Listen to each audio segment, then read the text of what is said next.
Prasar Bharati, in collaboration with National Book Trust India, presents Story Lounge on All India Radio.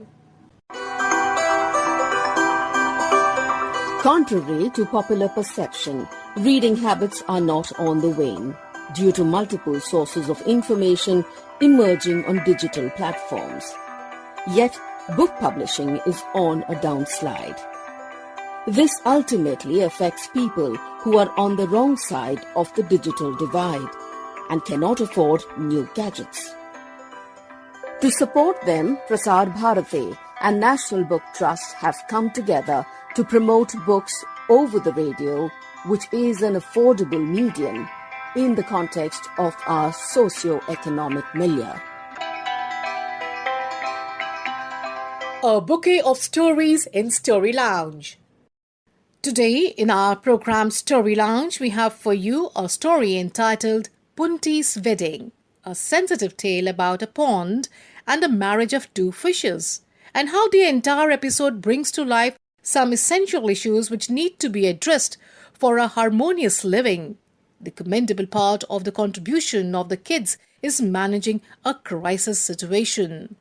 This is authored by Dipanwita. Hi children, I am Dipanwita Roy. Today I am going to read out my story Punti's Wedding.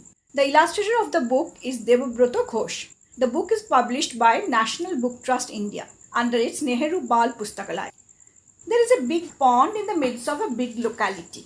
During monsoon, the sky above darkens with dense black clouds. Beneath their shadow, the waters of the ponds also appear dark and deep.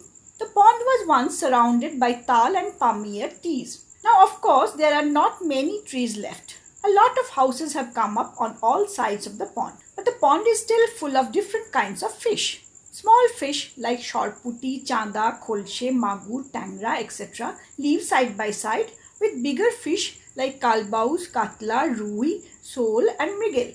The great old kalbaush fish lives right in the middle of the pond, in a hole inside the soft mud.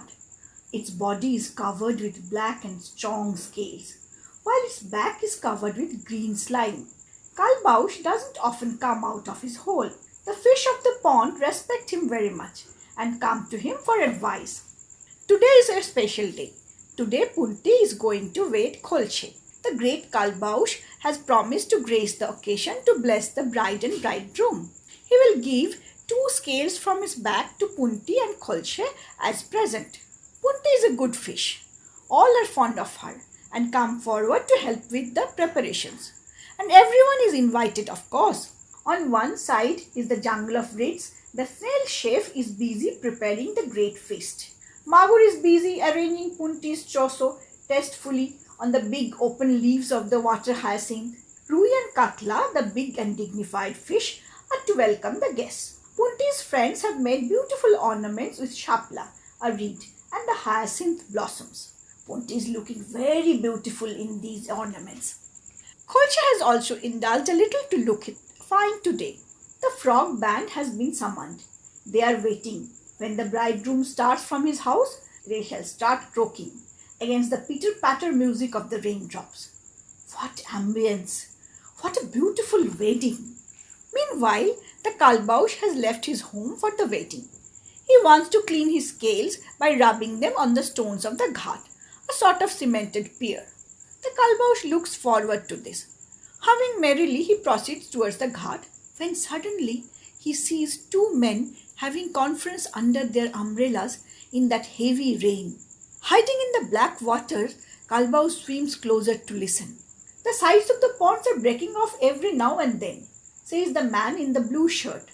Any day, the waters may enter our houses. Yes, says the man in the red shirt.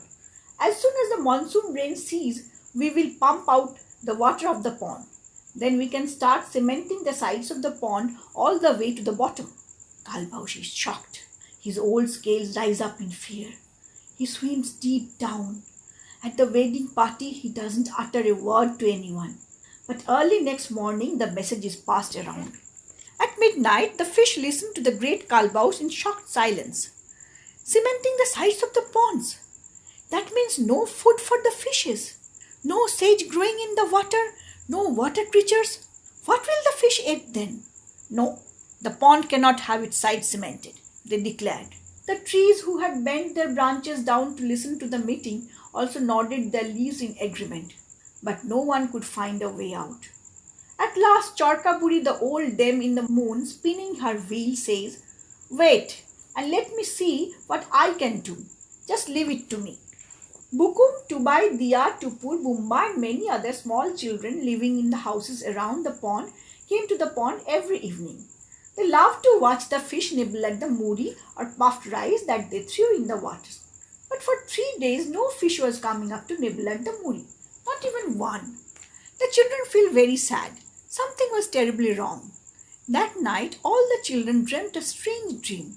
They see all the fish gather at the center of the pond and cry, and the Chorkaburi is consoling them. The next day after school, children head straight for the ghat. Yes, the dream was true. It meant the fish were in some trouble. The other night, Tupur said suddenly, "My grandpa was telling my father not to cement the sides of the pond. He said that this would kill all the fish and creatures of the water." "And what did your father say?" asked Bukum. Father didn't want to listen, but Grandpa kept saying that more trees could be planted along the banks to prevent the banks from breaking off. Diya said, "Now I understand. The fish must have heard the news and were crying. Something must be done to save the fish, isn't it?" The afternoon turned to evening. None of the children in the locality went home, and parents had to come to fetch them.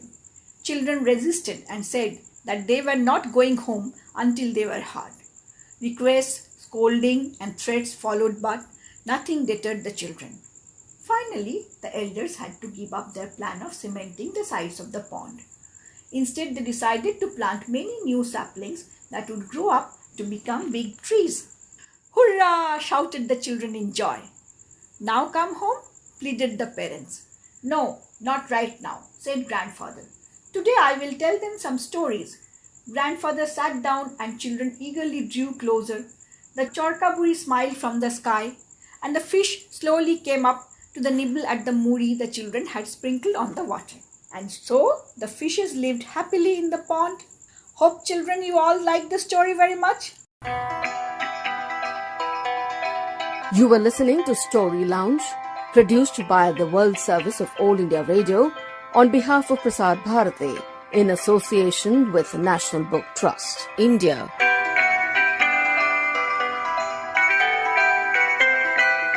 Story Lounge comes to you every day, same time, same channel.